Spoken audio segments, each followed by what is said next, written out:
तो सर्वे का फॉर्म कैसे भरना है ये सब तो आप लोग काफ़ी भी बहुत सारे वीडियो आप लोग देख कर के आप लोग समझ ही गए होंगे कैसे फॉर्म भरना है। लेकिन फिर भी मैं क्या करता हूँ कि अभी मैं लाइव आपके सामने एक फॉर्म भर के मैं आपको दिखाऊँगा, इसलिए कि ये सर्वे सर्वे का फॉर्म जो है ये सही तरीके से काम वेबसाइट जो है कि सही तरीके से काम कर रहा है या नहीं कर रहा है। ठीक है? तो आपको तो ये फॉर्म तो भरना आता ही है, ठीक है? यहाँ स्व घोषणा पत्र है, वंशावली का फॉर्म है, ठीक है? और यहाँ पर इस पे अगर क्लिक करते हैं तो आपको क्या होता है कि यहाँ पर सर्वे करने का फॉर्म सर्वे करने वाला देखिए यहाँ पर पेज जो है खुल के ओपन होके चला आता है, ठीक है? तो ये तो आपको संक्षेप में आपको पहले बता देता हूँ कि जो वंशावली का जो फॉर्म है, यहाँ से आपको जो डाउनलोड होता है, देखिए वंशावली हेतु पत्र जो है लिखा हुआ है। ये जो है कि ये फॉर्म जो भरना है ये उसको उसके लिए भरना है जो जिसके नाम पे ज़मीन है और वो इस दुनिया में नहीं रहे, मतलब उनको मृत्यु हो चुका है, ठीक है? तो वो इस फॉर्म को भी भरेंगे, ठीक है? लेकिन जिसके नाम से ज़मीन है वो अभी जीवित है, ठीक है?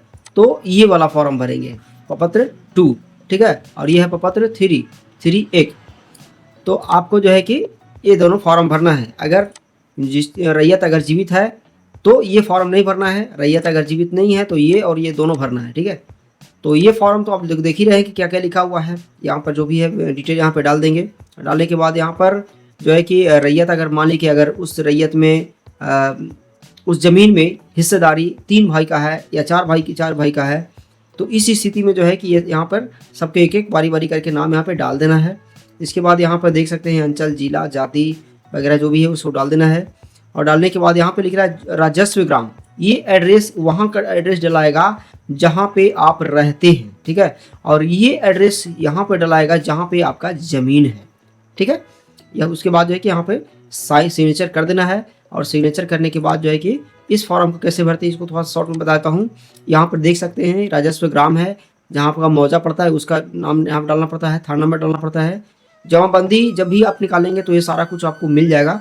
उसके बाद यहाँ पर देख सकते हैं कि यहाँ पे रैयत का नाम यहाँ पे बोल रहा है, तो रैयत का नाम यहाँ पे डाल देना है, उसका स्थायी पता भी डाल देना है। देखिए यहाँ पर रैयत का नाम और उसके नीचे जो लिखना है पिता का नाम लिख देना है, जरूर लिखना है, पिता या पति का नाम जरूर लिखना है।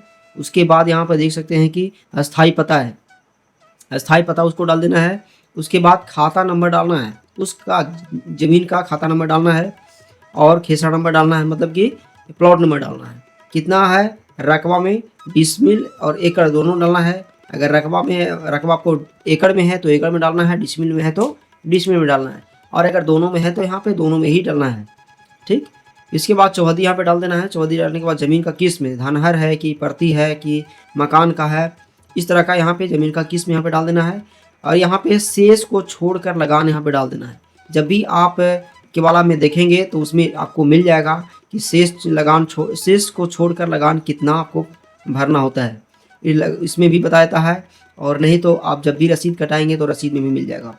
यहाँ पर देख सकते हैं जमाबंदी संख्या डाल देना है। और यहाँ पर देख सकते हैं भूमि का दावा का अधिकार, यहाँ पे आपका केवाला भर दीजिए या खतियान भर दीजिए, ठीक है? और यहाँ पे कुछ और डालना चाहते हैं तो यहाँ पे डालने तो छोड़ दीजिए, ठीक है? इसके बाद यहाँ पे स्थान डालिए, तिथि डालिए, मतलब कि आज का डेट जो भी है।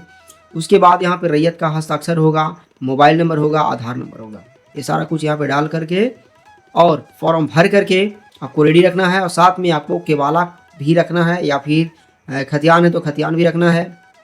जो जो डिटेल आप देना चाहते हैं वो सारा डिटेल आपको यहाँ पे रखना है। उसके बाद क्या करना है, आपको यहाँ पे इस वेबसाइट पे आ जाना है। इस ऑफिशियल वेबसाइट का लिंक जो है मैं आपको डिस्क्रिप्शन बॉक्स में दे रहा हूँ, और आप जो है कि वहाँ पे जा कर के डायरेक्ट आप जाकर क्लिक करके इस वेबसाइट पे आ सकते हैं, ठीक है? तो इसके बाद क्या करना है, यहाँ पे नाम डाल देना है, ठीक है? अब दूसरी बात आ जाता है कि यहाँ पे कितने लोगों को जमाबंदी में या फिर खतियान में या फिर केवाला में हिंदी में नाम होता है। तो आप चाहते हैं कि हिंदी में नाम डालें, ठीक है? तो हिंदी में नाम भी डाल सकते हैं, ठीक है? नहीं तो इंग्लिश में डाल सकते हैं, कोई दिक्कत नहीं है। लेकिन कितने लोगों को लगता है कि अगर हिंदी में है तो हम हिंदी में ही डालें, ठीक है? इंग्लिश में पता नहीं है स्पेलिंग क्या होगा क्या नहीं होगा, तो आप इस संकोच में रह करके आप फॉर्म नहीं भरते हैं। आप जो है कि इसको डायरेक्टली आप क्या करेंगे, हिंदी में लिख देंगे। हिंदी में कैसे लिखेंगे, आपको गूगल क्रोम ओपन करना है। गूगल क्रोम में आप जाएंगे तो हिंदी ऐसा ऑटोमेटिक लिखाएगा नहीं, आपको क्या करना है, यहाँ पे लिख देना है क्रोम से हिंदी टूल्स, ये वाला जो है आपको इंस्टॉल करना है। ये इसका एक्सटेंशन होता है, इसका एक्सटेंशन जो है आपको इंस्टॉल कर लेना है। इंस्टॉल जैसे ही कर लेंगे, देखिए यहाँ पर इस तरह का बन जाएगा। ठीक है, जैसे मेरा ऑलरेडी इंस्टॉल है इसलिए आप यहाँ पर हाइड किया हुआ है, यहाँ पे इंस्टॉल करने की ज़रूरत नहीं है। ठीक है, तो आपको क्या करना है, हिंदी में अगर नाम लिखना है तो सबसे पहले तो हम आपको एक फॉर्म भरते हैं, यहाँ पे दिखाते हैं। ठीक है, तो मेरे पास एक डेटा है तो उसको मैं फिलअप करूँगा। तो यहाँ पर देख सकते हैं कि यहाँ पे उसका नाम डाल दिया हूँ। नाम डालने के बाद रैयत का नाम यहाँ पे डाल देना है, और उसके बाद यहाँ पर स्टेट सेलेक्ट कर लेना है, डिस्ट्रिक्ट सेलेक्ट करना है। उसके बाद यहाँ पर उसका मोबाइल नंबर डाल देना है,